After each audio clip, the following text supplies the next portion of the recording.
नमस्कार, स्वागत है आप सभी का हमारी खास पेशकश में। मैं हूं आपके साथ मनु तेवतिया। जनता के सामने यूपी सरकार का रिपोर्ट कार्ड। 2022 चुनाव से ठीक पहले योगी सरकार ने अपने 4.5 साल के कार्यकाल का लेखा जोखा पेश किया है। सीएम योगी ने तुलना करते हुए बताया कि 2017 से पहले और बाद में यूपी की तस्वीर कितनी बदली है। उद्योग से लेकर संस्कृति और सरकार के काम करने के संस्कार में कितना बदलाव आया है।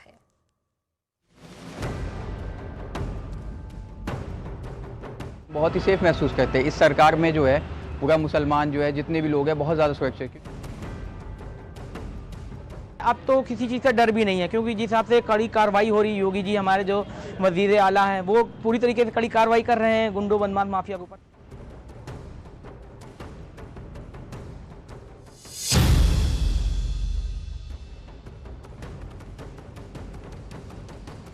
अभी तक जो मैंने जब से होश संभाला है तब से कई सरकार आई और गई, लेकिन इस वक्त जो सरकार मौजूदा हालात में जो चल रही है, माननीय योगी आदित्यनाथ जी जिस तरीके से 4.5 साल का कार्यकाल पूरा किया है, मेरे हिसाब से सबसे अच्छी सरकार रही।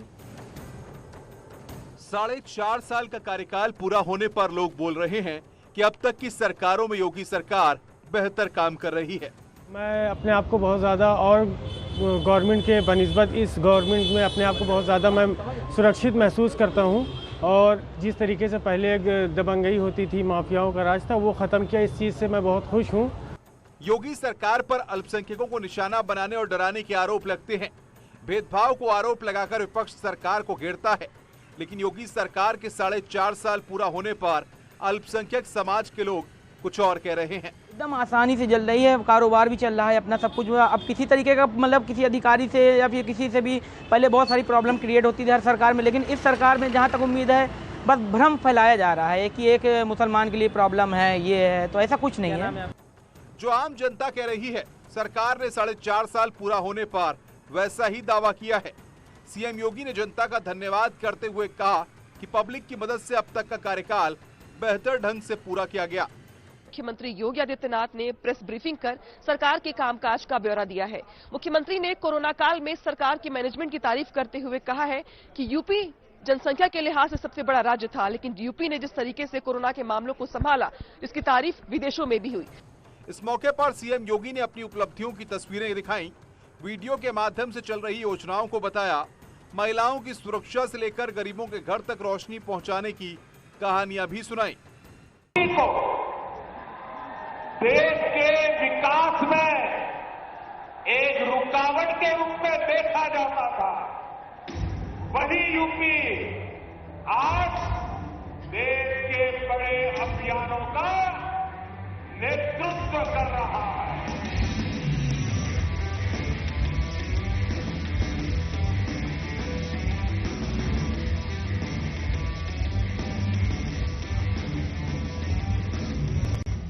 हम सब आभारी हैं अपने अभिभावक स्वरूप देश के यशस्वी प्रधानमंत्री आदरणीय नरेंद्र मोदी जी का, जिनके मार्गदर्शन में, जिनके नेतृत्व में आज हमारी सरकार सफलतापूर्वक अपना 4.5 वर्ष का कार्यकाल पूरा कर रही है। सीएम योगी ने अपनी प्रेस कॉन्फ्रेंस की शुरुआत में ही सुरक्षा के मुद्दे पर खुलकर बोला। उन्होंने कहा कि अब दुनिया का परसेप्शन बदल गया है। आपने देखा होगा, ये वही उत्तर प्रदेश है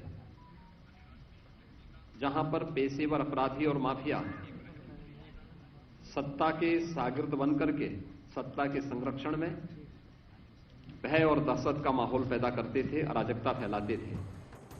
सीएम योगी ने न सिर्फ माफिया पर नकेल कसने का दावा किया, बल्कि दंगों को कंट्रोल कर सुरक्षित उत्तर प्रदेश बनाने का दावा किया। सीएम योगी ने पिछली सरकार की तुलना करते हुए कहा कि पहले हर 4 दिन पर दंगा होता था, लेकिन उत्तर प्रदेश में अब किसी की हिम्मत नहीं होती। दंगा प्रदेश की प्रवृत्ति बन चुकी थी। आपने 2012 से 2017 के बीच के इस कालखंड को भी देखा होगा, क्योंकि ज्यादा पुरानी बात मैं नहीं, केवल इससे ठीक पहले का जो कार्यकाल था उसमें देखा होगा कि हर तीसरे चौथे दिन एवरेज एक बड़ा दंगा उत्तर प्रदेश में हुआ है। लेकिन पिछले 4.5 वर्ष के अंदर उत्तर प्रदेश में कोई दंगा नहीं हुआ। सीएम योगी जनता को अपना काम गिनाने के साथ ये भी बता रहे थे कि उनकी सरकार कैसे उत्तर प्रदेश में अपराधियों की रीढ़ तोड़ी और कैसे सरकारी संपत्ति का नुकसान करने वाले, अवैध रूप से संपत्ति बनाने वालों के खिलाफ कार्रवाई की गई। 1800 करोड़ रुपए से अधिक की सरकारी संपत्ति जब्त की गई और जब्त करने के साथ साथ जहां पर उन्होंने अवैध निर्माण किए थे वहां पे ध्वस्तीकरण के लिए भी कार्रवाई पूरी मजबूती के साथ चली है। विपक्ष पर तंज कसते हुए सीएम योगी ने कहा कि पहले के मुख्यमंत्री अपने लिए महल बनाते थे, लेकिन योगी सरकार जनता का घर बनाने का काम करती है। और हम लोगों ने अपने आवास नहीं बल्कि हम लोगों ने प्रदेश के 42 लाख गरीबों के आवास बनाए हैं। 42 लाख गरीबों को एक आवास उत्तर प्रदेश के अंदर उपलब्ध करवाया गया। यही तो सुशासन है। सीएम योगी ने बाढ़, बारिश और तूफान से होने वाले नुकसान पर भी विपक्ष को घेरा। उन्होंने कहा कि पहले मुआवजे के लिए लोग दर दर भटकते थे, मुआवजा पाने के लिए महीनों नहीं सालों लगते थे, लेकिन अब ऐसा नहीं होता है। 24 घंटे में ही सहायता दी जाती है। सरकार की संवेदना हर एक स्तर पर देखने को मिलती है। डीबीटी के माध्यम से पिछले 4.5 वर्ष के अंदर हमारी सरकार ने 5 लाख करोड़ रुपए से अधिक की धनराशि प्रदेश के नौजवानों के पास, प्रदेश के गरीबों के पास, प्रदेश के महिलाओं के पास, प्रदेश के किसानों के पास देने का कार्य किया। भर्ती पर उठ रहे सवाल का भी सीएम योगी ने जवाब दिया। विपक्ष यूपी में हो रही भर्तियों पर सवाल उठाता है, भर्ती में पक्षपात का आरोप लगाता है। सीएम योगी ने इन आरोपों को खारिज किया और कहा कि आरक्षण के नियमों के तहत 4.5 लाख योग्य नौजवानों को नौकरी दी गई। सालों से लंबित भर्ती को पूरा किया गया। पारदर्शिता का अभाव था, ईमानदारी का अभाव पिछली सरकारों में था और उन कार्यक्रमों को सफलतापूर्वक हमारी सरकार ने आगे बढ़ाया था। नहीं तो भर्ती निकलती थी और परिवार के अलग अलग सदस्य, पूरा खानदान वसूली के लिए प्रदेश में निकल पड़ता था। 4.5 वर्ष के अंदर आपने देखा होगा, एक भी भर्ती में कहीं कोई दलाली नहीं, कहीं किसी प्रकार का कोई लेन देन नहीं, पूरी ईमानदारी, पूरी पारदर्शिता के साथ जब कार्यक्रम हुआ तो माननीय न्यायालय को भी किसी भी भर्ती में स्थगन आदेश नहीं देना पड़ा और पूरी पारदर्शिता के साथ 4.5 लाख नौजवानों को नौकरी दी गई। 4.5 साल का कार्यकाल पूरा होने पर सीएम योगी एक एक उपलब्धियों को समझा रहे थे। उन्होंने बताया कि जब माफियाओं पर नकेल कसा गया तो बड़े बड़े निवेश यूपी की तरफ रुख करने लगे और उसी का नतीजा है कि आज यूपी देश के तेजी से विकास कर रहे राज्यों के साथ खड़ा हो रहा है।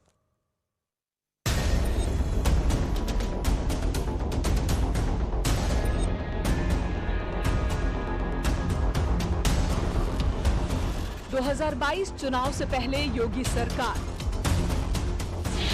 यूपी में विकास उत्सव मना रही है।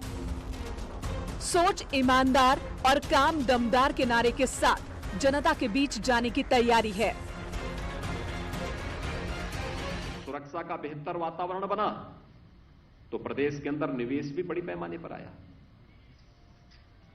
2018 का आप लोगों ने प्रदेश का पहला इन्वेस्टर समिट देखा होगा।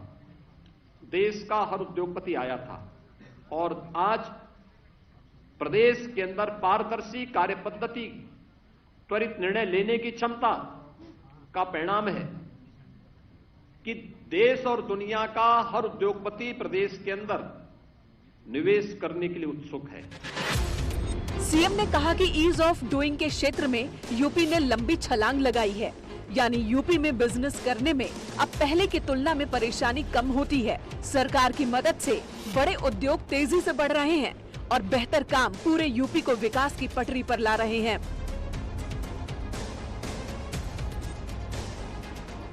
आज आप देख रहे होंगे सूक्ष्म, लघु, मध्यम उद्यम जो उत्तर प्रदेश के अंदर एक समय में मृत प्राय सा हो गया था, आज वह उत्तर प्रदेश के अंदर 1,21,000 करोड़ रुपए का प्रतिवर्ष एक्सपोर्ट कर रहा है और उत्तर प्रदेश एक्सपोर्ट के एक नए हब के रूप में देश के सामने विकसित हुआ है। सीएम योगी ने दावा किया कि कोरोना काल में भी यूपी निवेशकों के लिए बेहतर राज्य था, जबकि दुनिया भर में सब कुछ ठप हो गया था। देश की पहली डिस्प्ले यूनिट उत्तर प्रदेश ने उत्तर प्रदेश में स्थापित हुई और वह निवेश भी हमारे यहां कहां से आया था?